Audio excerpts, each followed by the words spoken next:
2008 कंधमाल दंगा जहा विश्व दरबार रे बदलाई देइथिला ओडिशार छवि। जड़े सन्यासी को किए एवं काहींकी हत्या कला ताहा समस्तंकु आश्चर्य करिथिला। प्रथम थर पई विदेश माटी रे रही ओडिशा को अशांत करिया पई रचा जाउथिला बड़ षडयंत्र। आउ एही हत्या परे नवीन पट्टनायक कोन पई बीजेपी सहित संपर्क छिन्न करिथिले ताहा आज भी रहस्य। 23 अगस्त 2008 समय राति 8टा चलचंचल थिबा चकापाद आश्रम निस्तब्ध हो जाइतिला। प्रार्थना सभारे समस्ते व्यस्त थिबा बेले 20 रु 30 आतताई मुहरे कला कपड़ा भिड़ी AK-47 बंदूक धरी आश्रम मध्यकु प्रवेश कले। केही किछि बुझिबा पूर्वरु एही नर राक्षस जल्लाद माने आखि बुझा गुली चालन कले। सेमानक टार्गेट रे थिले स्वामी लक्ष्मणानंद सरस्वती। कारण गरीब आदिवासी मानकु टंकार लोभ देखाई धर्मांतरीकरण करुथिबा मिशनरी मानकु विरोध करुथिले स्वामीजी। ओडिशा रे असहाय आदिवासी मानक अस्तित्वर सुरक्षा पई लड़ाई करुथिले। शिक्षा संस्कृति एवं कृषि माध्यम रे आदिवासी मानकु आर्थिक सशक्त करिया पई प्रयास करुथिले स्वामीजी। एवं आदिवासी माने आर्थिक भावे सशक्त हेले सहजे धर्म परिवर्तन करिवे नहीं एभली चिंता मिशनरी मानकु घारुथिला। स्वामीजी प्रचंड प्रतिभा लोकंकु जेतिकी आकर्षित करुथिला सेतिकी विस्मित मध्य करुथिला। सबुठु अधिक विस्मित करुथिला विदेशी अर्थरे धर्मांतरीकरण करुथिबा षडयंत्रकारी मानकु। पहाड़ बण जंगल घेरा अपहंच अंचल रे शिक्षार प्रसार पई स्वामीजी गुरुकुल संस्कृत विद्यालय स्थापन करिथिले। हिंदू धर्म रे जातिवाद को से विरोध करुथिले। छोट जाति बड़ जाति किछि नाही आमे समस्ते समान एभली नारा देउथिले।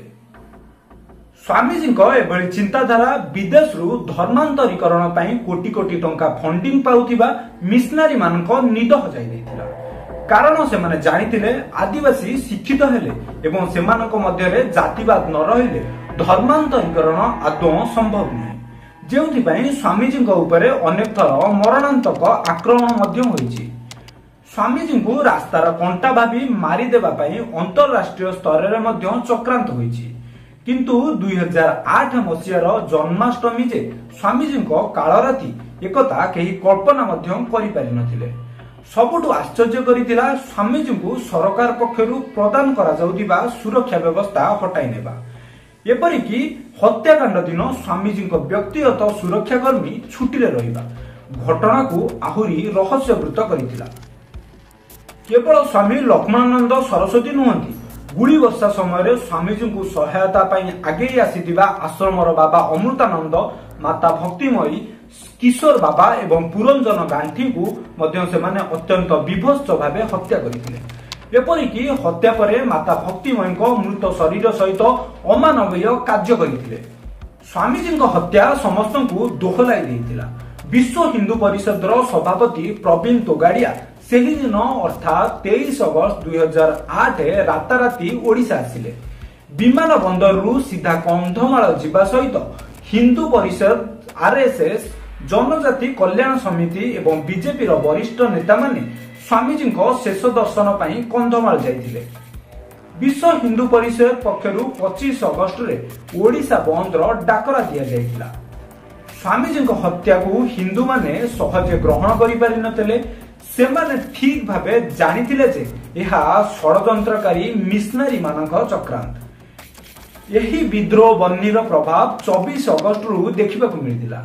जेउ मिशनरी गुड़िकरु एभली हीन कार्यर एक्जिक्यूट करा जाइथिला सेतिरे हिंदू माने निया लगाई देइथिले। बाहरु आसी कंधमाळे रही एभली नीच कार्य को प्रोत्साहित करुथिबा लोकमानंकु सेमाने धकिया मारी विदा करिबा आरंभ करि देइथिले। एठू लेखा होइतिला ओडिशा इतिहास रो सबुठारु कला अध्याय आरंभ होइतिला दंगार सूत्रपात। मिशनरी माने मध्य हिंदू को ऊपर को आक्रमण करिबा सहित मंदिर एवं देवादेवी पीठस्थल गुड़ी को नष्ट करथिले। आईन श्रृंखला परिस्थिति सीमा टपिला। आरंभ हेला लुटपाट जे जाहाकु पारिला आक्रमण कला घर भांगी लुटी नेला। कंधमालू आरंभ होइतिबा एही दंगा धीरे धीरे राज्यर अन्य स्थान को व्यापीबाकु लागिला। अन्य स्थान रे रहुतिबा हिंदू एवं ख्रिस्टियन माने मध्य मुहामुही स्थिति को आसीगले। दंगा अति भीषण रूप नेला। सरकारी तथ्य अनुसार एही दंगारे जणे कि दुई जन नुहे 40 लोकंक मृत्यु होईछि। सेहीपरि 4821 घर एवं 229 धर्मानुष्ठान ध्वंस हो जाइछि। सबुठारु गुरुत्वपूर्ण कथा हेउछि एही दंगा समय 40 रु अधिक महिला गण बलात्कार शिकार मध्य होइचंती बोली अभियोग आसे। पिलामानंक शिक्षानुष्ठान गुड़िक मध्य एतरु बर्तंती नाही। ओडिशा सरकार स्थिति को नियंत्रण करिया पई कंधमाळे कर्फ्यू लागू करंती।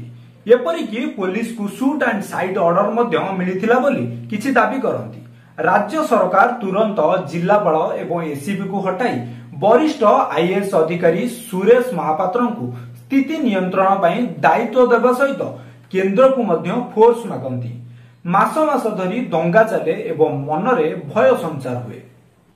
कंधमाल दंगा जातीय स्तर में ओडिशार चित्र और चरित्र को बदलाई दिए। कड़ लेउटाए ओडिशार राजनीति।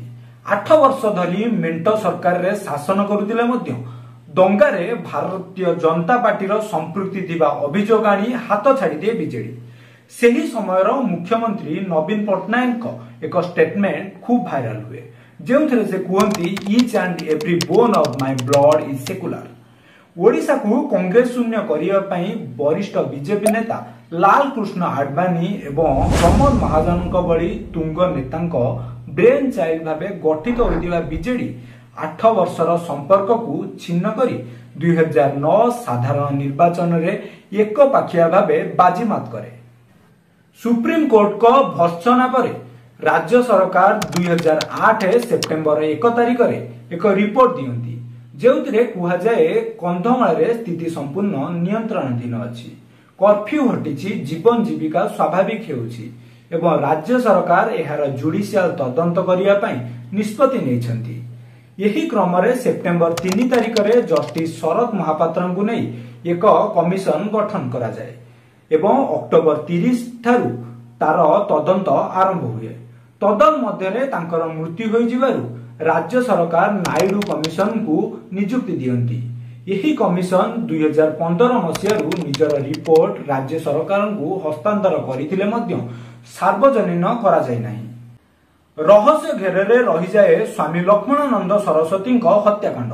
माओवादी माने एही हत्याकांड घटाइछंती एवं एही दंगारे ख्रिस्टियन माने सर्वाधिक क्षतिग्रस्त होइछंती बोली मिशनरी माने प्रचार करंती। एहार प्रचार प्रसार पाई विभिन्न गणमाध्यम को कोटी कोटी टंका प्रदान करा जाए। माओ संगठन स्वामीजी को हत्या करिछंती बोली प्रचार पत्र मध्य बंटा जाए किंतु एक ब्यानर रे ओडिशार सक्रिय पीएलजीए पक्षरु एहाकू खंडन करा जाए। स्वामीजी एपरी अकाल वियोग हिंदू समाज रे शोकर छाया खेलाई दिए किंतु ताकू बळी जाए विदेशी मिशनरी मानक षडयंत्र। स्वामीजी मृत्यु किपरि होईछि ताहा आज भी सस्पेंस रे रही जाए। कंधमाल दंगा सारा देश रे ओडिशार छवि को मलिन कर दिए। विश्व दरबार रे ओडिशा निंदित हुए। आउ स्वामीजी आवर्तमान रे मिशनरी माने धर्मांतरीकरण को आहुरी व्यापक करती जार प्रतिफलन केवल कंधमाल नुहे कोरापुट नवरंगपुर मालकानगिरी भली अंचल रे देखा जाए। आउ सबु जानी भी सरकार धर्म निरपेक्षता ना रे आखि बुझी सबु सही जाती।